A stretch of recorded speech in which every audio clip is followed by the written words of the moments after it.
Hello YouTube, back with another couple of box break videos here. I have a nice stack of AEW Allure. We're going to open up a whole bunch of them. We're going to do it 2 boxes at a time here. First video in that series. Back to more of the cards and card opening section of the channel, especially since that's the most fun part of it for me. Although I will confess, I did have a lot of fun with the WrestleMania weekend with the whole reviews and then talking about AEW's plan to air the All-In footage. And I'll do a little bit of a bookend on that on this video. It's mainly going to be about opening the stuff. But really, when it comes down to, especially nowadays, with the way that a lot of the programming has gone, I do enjoy kind of the collecting side of it more so than a lot of the stuff that's happening on the program. Although I do kind of keep an eye on the program. In the spirit of consistency, I already followed through with what I was talking about in relation to kind of the way that the programming was going. I knew coming out of WrestleMania that now we were going to have a lot of it related to quote-unquote the new era that was very much beaten into the ground already in the first little bit there. But it definitely is. That said, it is definitely a distinct break from what was going on previously with all the new champions and everything. You can really consider it your season premiere, starting with the Raw after WrestleMania. Now, with that said, that's the situation where you have a choice.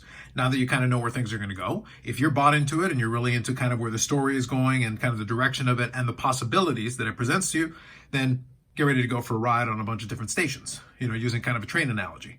But if it's a situation where you're not so keen on it, well, then right after WrestleMania, there's a stop at the train station. You can get off if you want to. And that's kind of the thing that I decided to do. Because as I said, I'm not really too interested in kind of what they have going on. I understand the main storylines that they're going to be shooting for, or at least some of the possibilities. They don't really draw my attention, so I'm not going to go into it. Actually, real quick as I'm going through this, it is 8 cards per pack, 8 packs per box. You get 64 cards in one of these. It is your Chromium. I've opened up a bunch of this on the channel before. And I think in total, I'm going to have, 12 boxes that I'm going to be opening up. But I'm not going to do that all in one video. I kind of do it 2 at a time just to keep the videos a little bit more manageable. But anyway, kind of a final thought on that is that, as I said, good luck to WBE on the current programming. I know a lot of folks are going to be enjoying it and following it, especially when The Rock comes back in relation to that and some of the other components of it.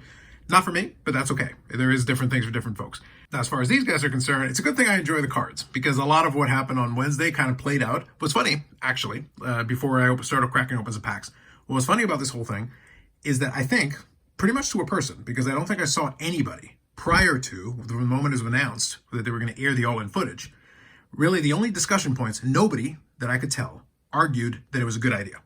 Everybody agreed to varying degrees it was either a terrible idea, horrific idea, or at the very least they were trying to stay neutral on it to kind of go like, okay, let me see how you decide to go with it. And what ended up being was very much a very clunky, very silly, and ultimately I would argue very damaging kind of segment because it didn't do anything good for you. In reality, all it did was kind of open you up to more criticism that you deserved because it was a bad idea. And the ratings bump you got was honestly so small that it was meaningless. So when I made that video, as controversial as it was for some folks, the reality is a lot of what was in that video kind of played out the way that I thought it would. The ratings bump that they got was very small. It didn't really move the needle for them in any way. And instead, all you did was torpedo your credibility even more so. Some people say you don't already have credibility. Well, if anything, it took you well into the negatives. Or if they thought you had some, whatever shred of it you had left, you kind of took it off the table. And I don't think it did anything really to promote the tag team match that you tried to shoehorn in there as kind of a storyline plot point. So overall, from one beginning to end, the segment itself, I don't think did much for you. And then finally, to close this thought, for now, maybe I'll touch on it again down the road. But for now, just my main takeaway from the whole thing was, I actually could have forgiven the segment. As bad as it was, I could have forgiven it if the rest of the show had been honestly better. Because the show itself wasn't very good. It was very clunky and disorganized, and it was all over the place. The Adam Copeland and Penta match was actually pretty solid. There was like a couple of good moments in there, but in reality, like as a whole, even if you had drawn a bunch of additional eyeballs, I actually don't think it would have done much for you either to help promote your product, given that the show itself wasn't very good, especially trying to lead into potentially working into a pay-per-view in a couple of weeks. I don't think that did you many favors. If the rest of the show had been brilliant and it had just been one clunky segment there that fell flat, I think it might have been a little bit more forgivable. In this case, it was just like a perfect storm of almost everything that could have gone wrong, and the emphasis was definitely on the wrong thing. I don't think it did you any favors. Now, on the other side of it, I did watch a lot of the videos and content coming out of it, people reacting to it. The reaction was almost universally negative, which is exactly what you would have expected coming out of that segment, especially how it came off. And deservedly so, honestly. But the bottom line is that a lot of the dramatic thumbnails and titles notwithstanding, it didn't kill the company, but it definitely gave it some severe gashes and a concussion. Like it's not in a healthy state coming out of that. And it's one of those things where it's not necessarily the killer, but it's one of those things where you add on a couple of more body blows like that, and then that will kill you. And I think one of the things that was interesting, and I don't know if too many other people brought it up at all, And I promise I'll start opening the packs here in a minute. What I'll do with this one is I'll actually put a little timestamp on it for you so that you can get to the pack opening if you want to just skip ahead past a lot of the wrestling talk. But anyway, so my last point here that I'll finish off on this one on is that I think one of the things that wasn't mentioned, obviously with all the people talking about the demise of AEW as a result of this horrific segment, is that, you know, you do a lot of the WCW comparison. And what's funny is for all the people who are complaining about the video and all this stuff, literally in the description I put WCW-esque. And this is before it aired. You could kind of anticipate where it's going with it. The hot shotting I didn't think was going to work, and I gave one example, but there's a million examples of hot shotting that didn't work. The finger poke of doom was brought up a lot. Now, down the road here, WCW is obviously the comparison people use about what happens when a company does too many of these mistakes and then eventually kills itself off. The other potential scenario is something more along the lines of a TNA, where you had something for a while, an amazing roster, you had these moments where it looked like it was going to be, but complete mismanagement eventually got you to the point that you got booted off the one network, and then you were never able to recover the viewership or visibility after that. TNA to this day exists, and they've had good shows since, but obviously to much, much smaller audiences. And, you know, they continue to take body blows, but somehow, you know, like the zombie, they continue to live on forward. Even today, they still exist, even though they've, you know, taken another body blow with Scott D'Amore being gone. So I guess that's another scenario you got to foresee. Like, honestly, you can make a million mistakes and still exist as a company. I just don't know if that's really what they wanted to be doing, and they left it open for themselves. Now, from the card perspective, I'm still going to enjoy this.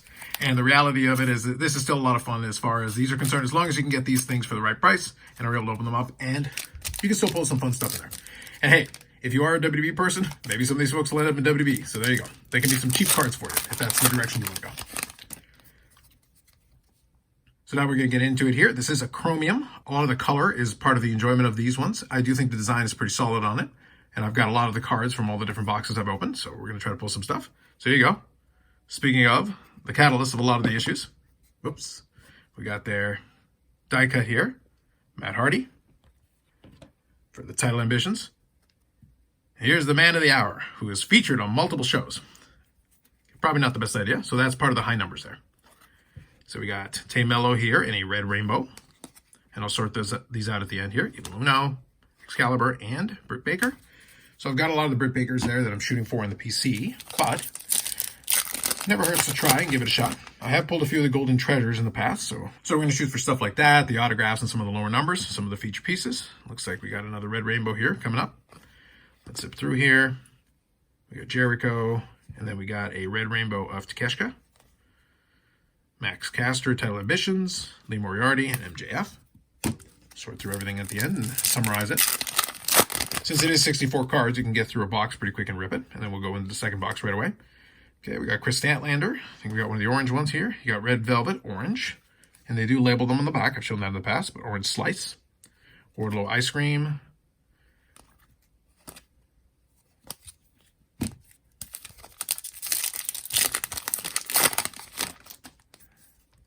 Okay, let's see what we got here. And you do get one lower numbered or high ratio card per box. It's part of the deal there. And I'll actually show the ratio when I go to box number 2. So here we got one of the Allure color flows. You got Penta, who was part of that match that I was talking about a little earlier from the show. Ricky Starks. So he's one of the guys that people speculate will probably end up in WWE. So if you think that is the case and you like it, there you go. You can pick up cards like this. That can be part of your Ricky Starks collection if that's what you want to do. Cash Wheeler. By the way, I do want to give a little bit of credit to the FTR. Trying their best to do a promo to salvage kind of the end of that. It was never going to work. Like I said, there's almost nothing you could have said. Especially since the video itself really didn't show anything that hadn't already been mentioned in the interview for the most part. Samoa Joe. So I'm actually looking forward to the Swerve Slick and Joe match at Dynasty. I think that should be fun. Claudio. There you go. You got Jade Cargill. So see, WWE folks, if you enjoy that, you want to get your Jade Cargill cards early, you can get in products like this. Oh, there you go. 2 Jade Cargill. So we got the color flow, and this is the base version of it. Oh, and let's see. We got my squad here, Jericho Appreciation Society. So that is the red-orange, which is the basic version of the color flow. I like a lot of this set. Allure, honestly, is probably my favorite of the ones they've done, but the die cuts actually are kind of awkward. I got to be honest. Butcher and Powerhouse Hobbs.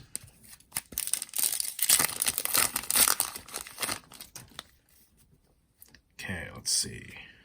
Looks like we got maybe a numbered one coming up here. And a J. We got Darby Allin. And here we go. Jamie Hayter, Black Rainbow. And our numbered one is Jay Lethal. So that is the green rainbow, numbered to 99. So that's not our high ratio, low numbered one. We don't have that one yet. A couple of packs left. Let's see what we get. And then we'll shift over to box number 2. Serena Deeb. We got another Ricky Starks here for the high numbers. Black rainbow, Christian Cage. Okay, so here we go, Chris Statlander. So this should be another numbered one, I think, with the blue. So we got the green and the blue. Numbered to 299. And they do label them there, which is really handy. John Moxley, Ortiz, and Dustin Rhodes. Oh, and as far as Dynamite is concerned, using the Rhodes versus the Samoan World Champion is also kind of like a little bit lazy, guys. So it's one of those things where I don't mind. So just to be clear, part of the reason I take the tone on it that I do is that I wasn't bothered by it. Once they kind of decided they were going to go down that path, you suspected that the possibility was that this is what you were going to get out of it. Ironically, I kind of found it funny. I kind of got a kick out of it from a personal perspective. I laughed, but at the same time, I knew it was like, nope, that's going to go over like a lead balloon. You're going to get torn to shreds, and I'm not surprised. So that's one of those deals where I guess if you were hoping for something better, then maybe you're disappointed. But once you kind of saw what the possibilities were, it's like, I don't think there's any good that's going to come from this. So you kind of already prepared going in with low expectations, and then, well, they met those. Sammy Guevara. Another black rainbow here, Trent Beretta. Okay, so we got an orange-yellow of Scorpio Sky. Oh, there you go. That's a solid one. So we got a Star Futures autograph, red rainbow of Jamie Hayter. That's a good pull. We will take that for sure. Sting, and we got a Satnam Singh. So that right there is a very good pull. So we're going to set that aside for now. I'll sort these in a little bit here. At the very end of the little feature, I'll just kind of carefully put it aside. So let me do a little quick sorting. I'll do a quick cut edit, and I'll come back for box number 2. All right, set the cards aside to make a little bit of space. One other thing I'll do here, actually, I didn't do it in the beginning, but just showing off the box here. Let me actually do this. Really small font, but I'm going to do this in high def, so if you want, you can pause and see the different ratios and odds. There's a whole bunch of different stuff, especially with the sheer amount of parallel versions that there are in this product. Now, one last thing I'll say, like I said, for the most part, I kind of said my piece on the Dynamite thing and everything, is that despite all of it, I'm still going to enjoy the show for what it is. But again, I don't go into it with these crazy expectations, especially at this point. As I mentioned off the top, I do find kind of the collecting side of the hobby a lot more fun for me than a lot of the products the last several years. But there'll still be moments here and there. It's one of those things where I expect that to be the case. But I think it's been made clear that lessons are not being learned, which is unfortunate. History does tend to repeat itself a lot, and it appears that that's going to be the case here once again.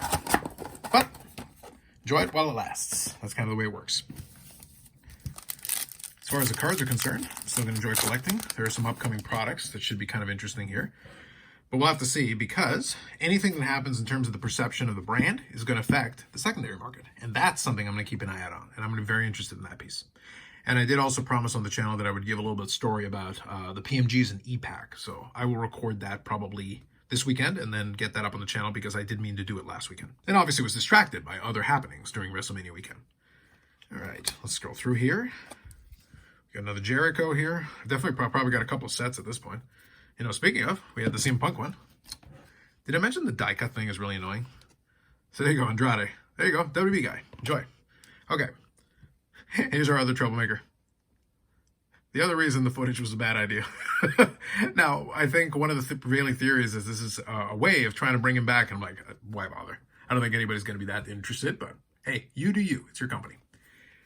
All right, so this one here is the Red Rainbow, and it's the high number. We got Emi Sakura here and Thunder Rosa.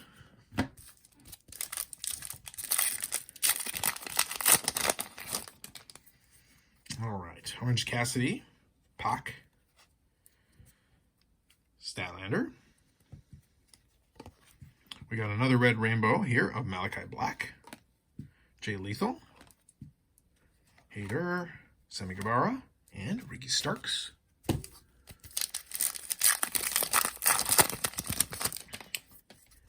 You think with all the boxes that I've opened, I would have had a little bit more luck with the Britt Bakers, but it's been few and far between. I've got enough of the base and some of the easier inserts and parallels, but nothing too crazy.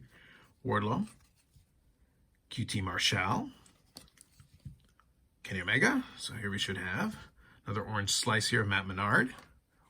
Again, these are, well, actually, these are not numbered. That is a die cut as well. Ice Cream for Statlander, Sky Blue, Bryce Remsburg. I've actually had pretty good luck. Part of the reason I like opening so much of this is that I've had good luck with this product. You can go back in some of the previous videos and I pulled some pretty good stuff out of it. Yeah, that Hater autograph in the first box was a good example of that. Definitely had some luck with haters as well. Luchasaurus, the Jade. We got the Color Flow, Ray Phoenix. Actually, I hadn't noticed a picture on this one. This is the one where he had a hammer. I think that was part of the series of matches that they were having with the Elite. That picture goes back a ways. I remember that. Orange Cassidy title fights. Abaddon, Evil Uno, and Excalibur. I feel like they put Evil Uno and Excalibur back to back. Like, I think there's like a certain correlation pattern to it. I don't know if I've paid enough attention to catch it every time, but it feels like they've been paired up quite a bit. At least that's what I'm thinking. Darby Allin. The Color Flow of Chris Jericho. Red Orange. Die cut here, Swerve in Our Glory. That tag team. The Britt Baker base. And then Leo Moriarty.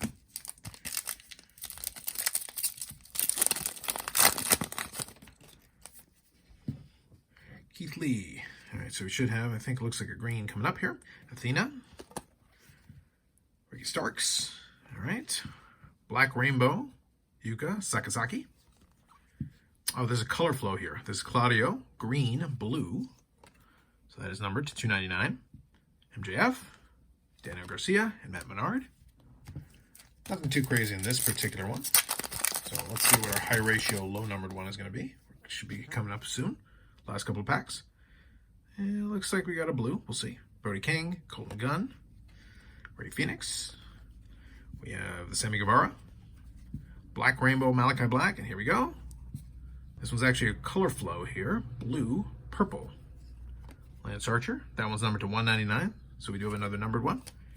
Takes us to the very last pack, which I think has to be our bigger hit here. Let's see what we get. All right. Samoa Joe. We got Adam Cole. Oh, you can see the color there. I think this is one of the out of 10s. Chuck Taylor. Red Rainbow. We got a Ty Mello here. Orange, yellow. Let's take a look. Here we go. Oh, how apropos. How appropriate. I guess there's a theme to this one. There you go. So that's a CM Punk, and that is, I think, the Purple Diamond. Let me double check here. That is the Purple Diamond, 10 of 10. And that was during his feud with MJF. How apropos.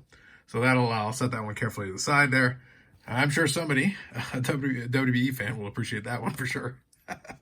All right, and that was the last pack. So I'm going to sort through these, get everything in there, and I think you'll know what we'll show at the end. So kind of an interesting pull, that one. How appropriate given the week that we have. So let's get this sorted and we'll summarize everything. All right, recap time. For 2 boxes, this is actually pretty good. I have nothing to complain about on this one. So here are your base, whole stack of them. I probably have a couple of sets at this point with all the stuff I've opened. Then we got our different high numbers, horizontals, stack of those, and then we get into the die cuts. I haven't bothered to sleeve these up because I've got a whole stack of these. Usually when I sell something on eBay, I'll actually throw stuff like this in there. I figure it'll be fun for somebody to have a couple of these inserts. But there's enough of them per box that I probably have a couple sets of these, honestly, but they just don't appeal to me. The die cut's a little bit weird. It's awkward. The parallels and the color is it's a little bit more interesting. So we've got the black rainbows here. Stack of these. So out of 2 boxes. Those are your regulars. Then there's your Star Futures. Jamie Hayter. Then we've got the red rainbows. These are all the unnumbered ones. Ty Mello and Jack Perry. Then we've got the orange slices here with Matt Menard and Red Velvet, so 1 in each box. Jay Lethal, green rainbow. As I said before, they do label them. This is numbered at 99. Then we've got the Allure Color Flow. So these are the base versions, the red, orange. Then we've got the orange, yellow, which is, I think, the second tier. Then we get into the numbered ones here, which is the green and blue. And both of those are numbered to 299. We've got Statlander and we've got Claudio Castagnoli. And the last one here is the blue purple, which is also numbered to 199 with Lance Archer. And that leaves with the last 2 cards. 2 big hits, I would say. First one, Purple Diamond CM Punk die cut, numbered 10 of 10. I would consider that a pretty good one. That's to an eBay auction lot near you. And obviously, like I said, appropriate given this past weekend. And then I think this one is actually probably the one that I like the most. You got Star Futures autograph. So that's a red rainbow autograph of Jamie Hayter. And I've actually pulled a couple of haters, including a couple of hater autographs on some of the pulls I've had. This one, I'm going to figure out what I want to do. I do have a number of other boxes that I'm going to go open through, and I definitely want to take advantage of that fact, and I'll see what happens. I wouldn't mind hanging on to this one, but we'll see. We'll see what the fate of this one is. This one's definitely going to hit up eBay. I'm sure somebody would be interested in such a thing. But there you go. But that is the two biggest hits out of two boxes of 2022 AEW Allure. To close off on everything else, if you are a fan of AEW, enjoy the product. If it turned you off, then watch something else. And it's the same thing as anything else. If it's just not working for you, then don't watch it. But if you still find some moments and some enjoyable things with some of the characters you like, then enjoy it and watch it for what it is. And that concludes another fun little break of 2022 AEW Allure for me. I can definitively say it's been my favorite product of the stuff that Upper Deck has released. Obviously, there'll be some more coming down the pipeline. I think there'll be 2023 or 2024 flagship, I would say. I think 2024 flagship, I think, is the next one. We'll see what that one ends up looking like. We've seen some of the pictures, but well, as always, you want to see it in hand. But I gotta be honest. But I've got to be honest, Allure has been pretty good to me. That's why I've enjoyed opening so many boxes. And I do have some more box breaks of it that we're definitely going to have on the channel as I go through the rest of it, because I've got an inner case and I've got one more loose box. But I think I'm going to let family open up the loose box here, and then I'll start cracking open the inner case for some upcoming videos. So with that said, there'll be more upcoming videos on the channel. As far as the commentary or review videos, WrestleMania weekend, like I mentioned at the beginning, was kind of a perfect storm for me. I don't really have the time to be doing a lot of those, but if something interesting comes up, then I'll be happy to make a video on it. Otherwise, I'm going to focus on the cards and the collecting side of things, because that's where I have my fun. That said, like if you like the video, subscribe to the channel. Thanks very much, and we'll catch you in the next one.